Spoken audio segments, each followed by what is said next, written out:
G'day everyone. As a vet, I see all sorts of conditions, but some are sneakier than others. Today, I want to talk about a particularly quiet and often misunderstood disease called amyloidosis. Think of it as a problem with the body's protein recycling system. Normally, our animals' bodies are brilliant at making proteins, using them, and then breaking them down when they're old or damaged. But with amyloidosis, something goes wrong. Instead of being cleared away, certain proteins fold themselves into an abnormal shape.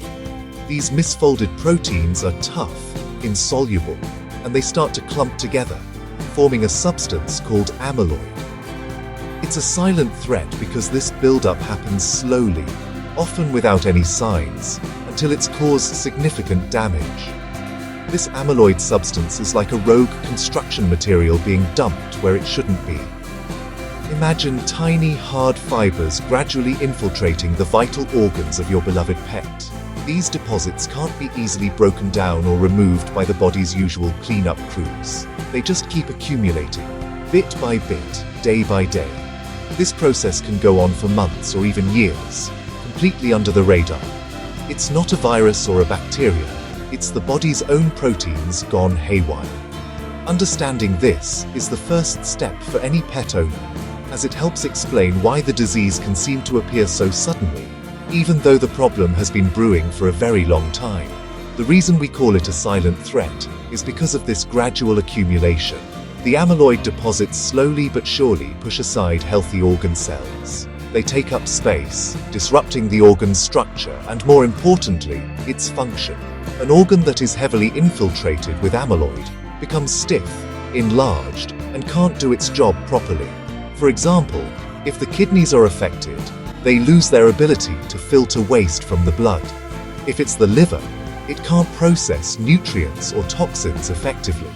This slow, silent invasion is what makes amyloidosis such a challenging and heartbreaking condition to face for pets and their loving families.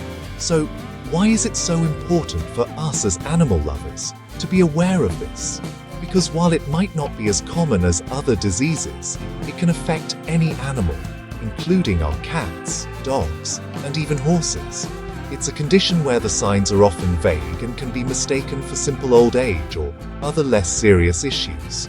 By knowing what amyloidosis is and how it works, you're better equipped to spot the subtle clues that something might be wrong.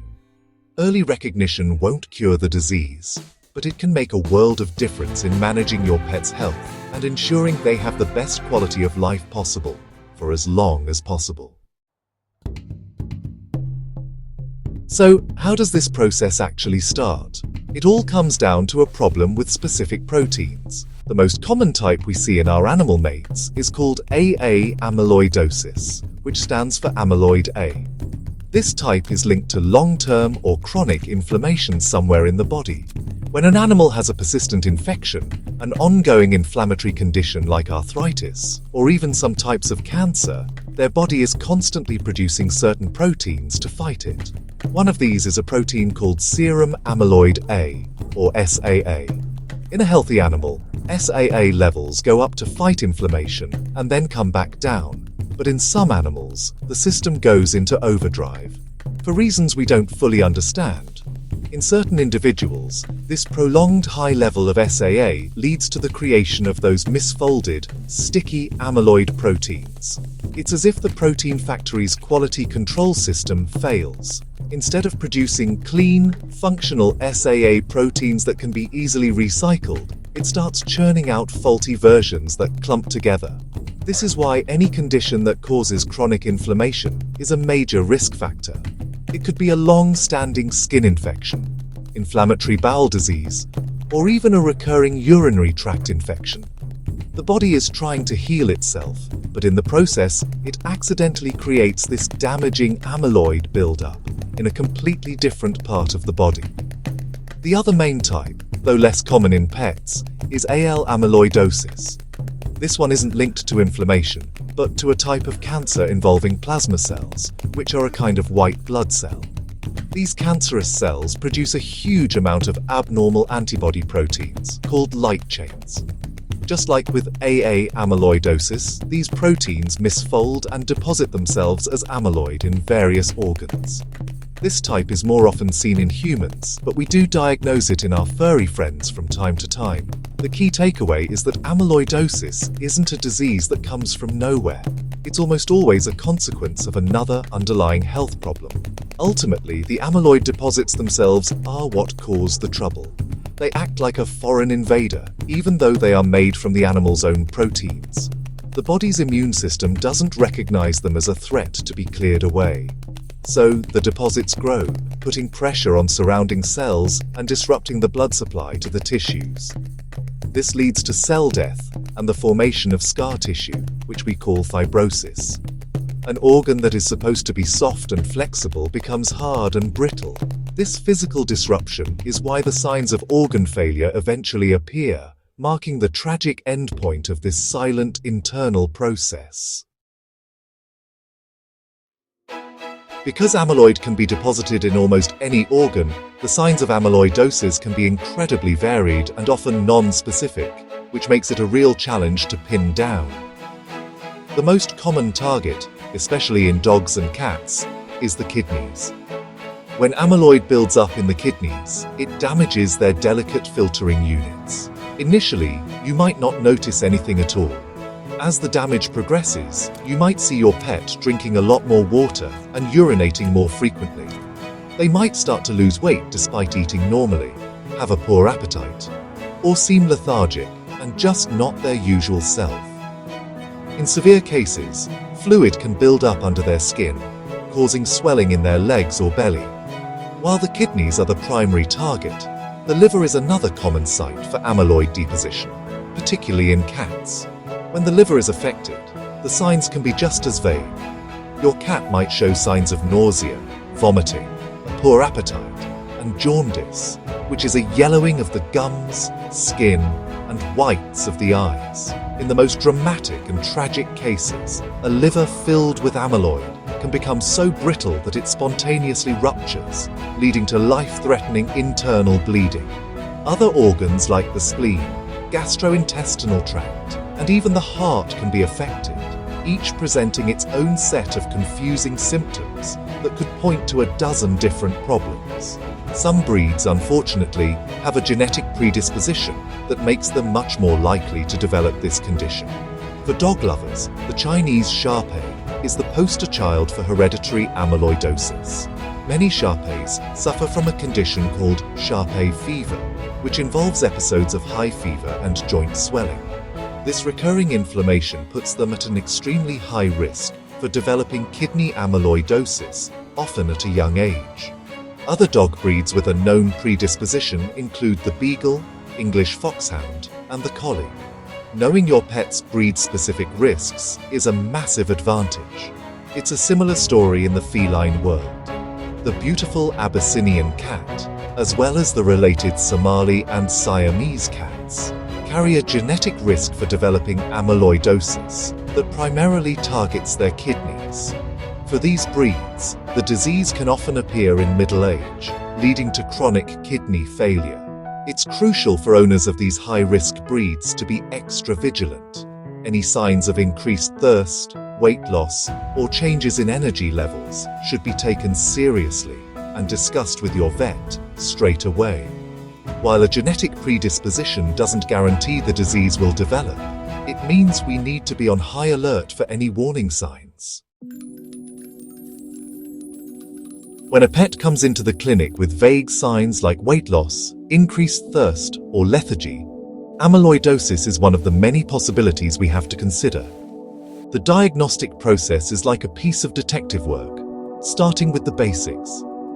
We begin with a thorough physical examination and a detailed history from you, the owner. We'll then run a series of initial tests, including a complete blood count and a serum chemistry panel.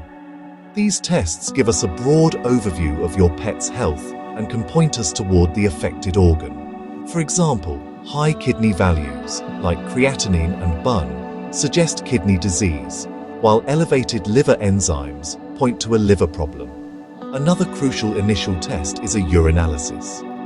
If amyloidosis is affecting the kidneys, it often damages the filters, causing them to leak large amounts of protein into the urine. This condition is called proteinuria. While other diseases can cause protein in the urine, a very high level in a predisposed breed is a major red flag for amyloidosis. We can even run a specific test called a urine protein to creatinine ratio, or UPC, to quantify just how much protein is being lost. These initial blood and urine tests don't diagnose amyloidosis directly, but they help us build a case and tell us that something serious is damaging the organs. To get closer to a definitive answer, we often need to use imaging. An ultrasound of the abdomen allows us to get a good look at the organs. We can see if the kidneys or liver are abnormally sized, shaped, or have an unusual texture. Sometimes an organ heavily infiltrated with amyloid will look slightly brighter or more sparkly on the ultrasound screen. However, these changes can be subtle, and an organ can still have amyloid deposits and look relatively normal on an ultrasound.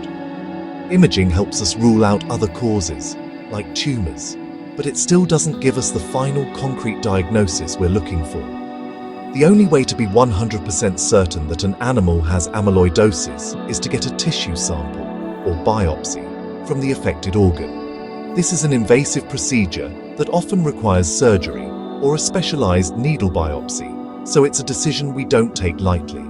The tissue sample is sent to a pathologist who processes it and applies a special stain called Congo red.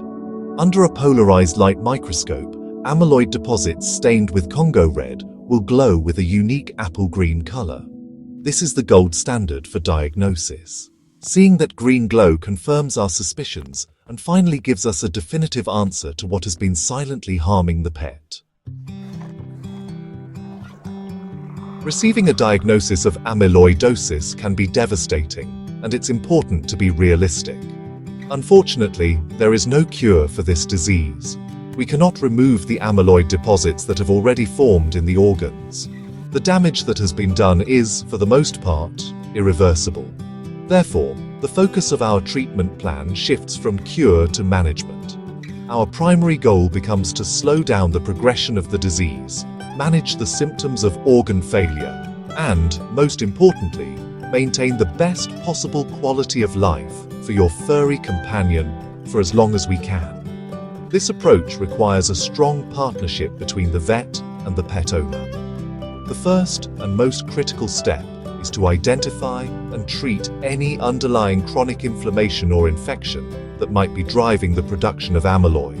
If we can find a source, like a chronic skin condition, dental disease, or an ongoing infection, and get it under control, we might be able to slow down the rate of new amyloid deposition.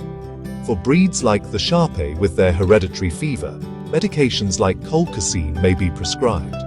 This drug can help interfere with the inflammatory process and has been shown to potentially delay the onset or slow the progression of amyloidosis in these dogs, but it's most effective when started early. The rest of the treatment is supportive care, tailored to the organ that is failing. If the kidneys are affected, we manage it just like any other case of chronic kidney disease. This might involve a special prescription diet that is low in protein and phosphorus to reduce the workload on the kidneys. We might recommend fluid therapy, either intravenously in the clinic or by teaching you how to give fluids under the skin at home to keep your pet hydrated. Medications can be used to control blood pressure, reduce protein loss in the urine, and manage nausea. It's all about supporting the failing organ and keeping the pet comfortable. Ultimately, living with a pet with amyloidosis is about managing symptoms and cherishing the time you have together.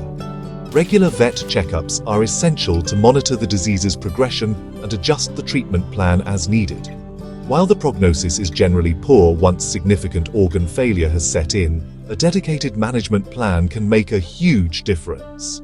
Early detection, especially in at-risk breeds, and proactive management of any chronic inflammatory conditions are the best weapons we have. It's a tough journey, but providing comfort, love, and excellent palliative care can ensure your pet's final months or years are filled with dignity and peace.